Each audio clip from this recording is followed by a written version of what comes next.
I do that thing that almost all of us do, which is I'm surprised by the passage of time. I'll constantly be saying things like, I can't believe it's already Friday, or I can't believe it's already Advent, or I can't believe it's already November, or I can't believe I've been in COVID for 21 months, or I can't believe I've been at Assumption for 2.5 years, or I can't believe I've been a priest for 4.5 years, or I can't believe it's been 11.5 years since I graduated college, so on and so forth. Time passes. We know that time passes. We're taught how to tell time in kindergarten. And yet we are constantly surprised by the fact that time passes. We have moments of awareness where we say, oh, right, and you kind of catch yourself and you put things in perspective. Why is this? Well, it's because, at least speaking for myself, and I assume for most of us, so often we are focused on a near-term goal. Now, sometimes near-term means in a week, or sometimes it means in a year, but we're focused on a near-term goal, something we're trying to achieve. So, for example, yesterday I had a wedding, and weddings are just extra preparation during the week. It becomes a little bit stressful because there's this other thing on my calendar. They're beautiful, of course, but more things I have to do. And so I say, well, as long as I can just get through that wedding, then everything will be fine. But by the time we hit the wedding, then suddenly it's like, well, there are 2 funerals on Tuesday. And so I'm like, well, now as long as I can get through the funerals, everything will be fine.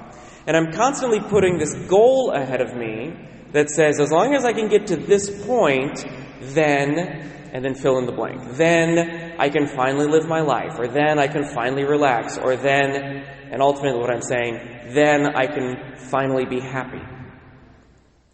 I imagine many of us do this. We're taught to do it as kids.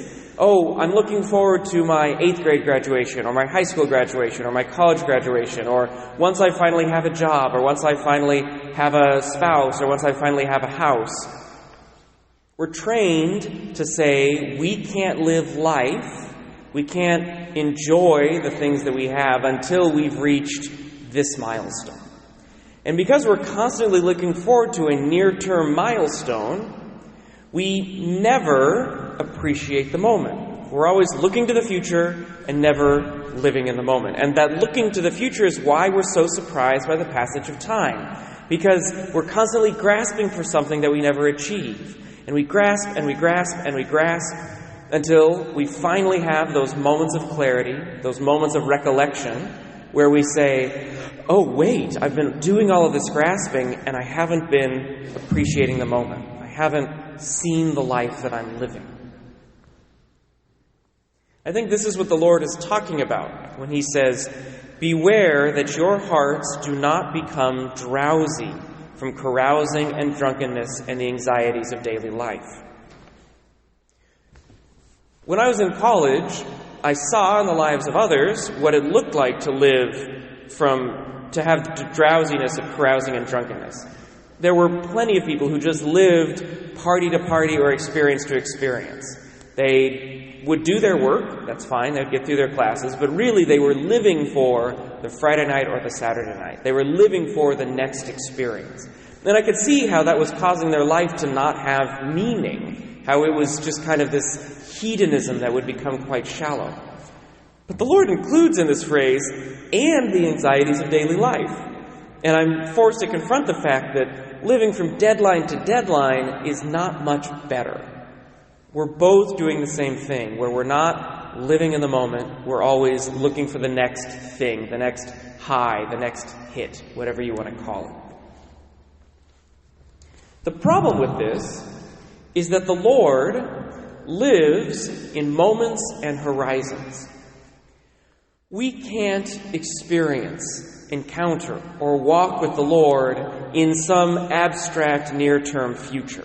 That's not where the Lord lives. He lives in constant conversation with our humanity.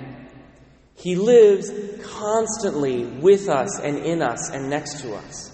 We have the indwelling of the Holy Spirit, but that indwelling is now, not soon. If we can't pull ourselves away from carousing and drunkenness and the anxieties of daily life, it's going to be very hard for us to be part of that conversation with the Lord. He is speaking through our present and current experiences. He is speaking through our present and current relationships. He is speaking through the joys and the struggles of daily life. That's what he's speaking to. But if we're not living in, attentive to the moment, if we're only living for the future, we can't walk with the Lord. He also lives in horizons. So these moments of recollection that I talk about, a lot of times, those happen not when we're necessarily focused on the present moment, but when we pause and look at the greater things of life. When we contemplate things like the meaning of our life. When we contemplate who we are and who we were created to be. When we contemplate the mysteries of our faith and the immensity and transcendence and immanence of God. When we do these things, these broad things that expand our mind, expand our horizons, it is also in those things that we experience the Lord. In the mystery, in the incredible truths that just transcend everything we've experienced. In these moments of broadening, we also experience the Lord. But you'll notice the two places we experience the Lord are on either side of our near-term future. We experience him in the present, in the moment. We also experience him in the grandeur and the greatness and the breadth. We have to have moments in our lives where we do those two things. We have to have moments with ourselves, with the Lord, and with others. These are moments of encounter. We also have to have moments of what I would call prayer or reflection or contemplation. These are the two places where we meet the Lord.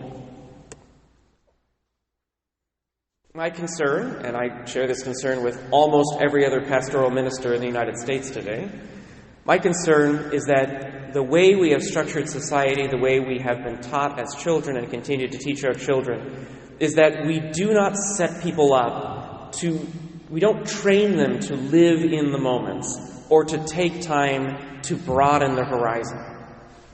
We don't do it. We don't live it. It's not inbuilt in our society.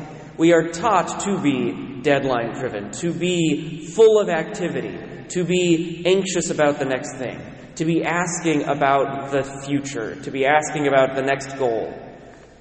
Makes sense from a business perspective. Obviously, businesses do need to be looking at the near-term future in order to make sure that they grow and succeed. But we're not businesses. We're human beings, and we can't let the capitalistic society determine our humanity. Our humanity lives in the moments and in the horizons. Most first Sundays of Advent, this is my fifth, so the previous four, I usually go on a mini rant about the way we celebrate Christmas in this country and how it's commercialist and how it doesn't give us Advent. And I realized this year that's not particularly helpful. I'm mentioning all of these things. One, they connect to the gospel. But two, because I want you to understand my concern. No matter how you celebrate Advent, maybe you put your tree up on October 31st. Whatever. I don't care. My concern is that we don't have places where we can recollect. We don't have times and spaces where we can open ourselves to the moment and to the horizon. Advent is supposed to be that in the life of the church. We have this spiritual dynamic where, we do live life, but then we're given seasons, specifically Advent and Lent, which are seasons of recollection. And because of the way society lives out Christmas and commercialism and where we're focused on having to buy all the presents and host the parties and everything else, we've lost that period of recollection. But again, I don't actually care. I don't care about December and Christmas music on the radio and whatever. I care about your souls, and I care about your ability to experience the Lord.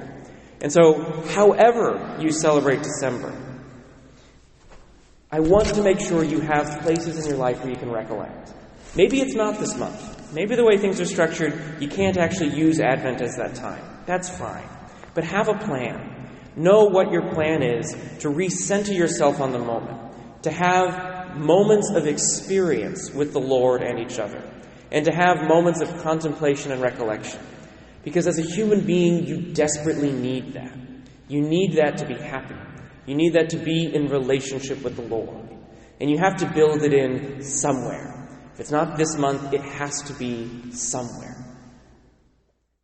If you do want to make steps this month to try to use Advent in that way, I have 2 suggestions. The first is that the spirituality of Advent is a spirituality of longing and waiting. That's what we're doing. Now, in these first 2 weeks, we are longing and waiting for the second coming of the Lord whom we love. And then the next 2 weeks, we're longing and waiting, along with the Jewish people, for the first coming of the Lord, remembering what it was like before God became man. You can build in longing and waiting a day at a time. So maybe it's your custom to put the tree up on November 1st. Next year, would you be willing to wait until after Thanksgiving? Enter into some period of longing and waiting, whenever that makes sense for you. Or, as I've been pushing more and more people recently, see if you can delay some of the celebrations until December 17th, where we have that hard turn in Advent toward the Christmas preparation and focus. Maybe there are some things that can be put in that period, where we're using the first part of December longing and waiting. Or maybe not. Maybe there's some other way you can long and wait for something. Maybe as you wait for your family to come at Christmas, use that anxiety to bring yourself closer to the Lord, to enter into that longing and that waiting. Suggestion number 2. If you can't get away from the busyness of December, try at least to take all the things that you're doing and remember that the purpose is encounter and experience, not a to-do list. Decorating the house, for example, can be a task, something I have to get done before people come over. Or it can be an experience. This is something I want to do with my family. I want to share the memories of all of these decorations with those that I love. I want to spend this time together, talking and encountering and experiencing. It's in those moments of experience that we find each other in the Lord.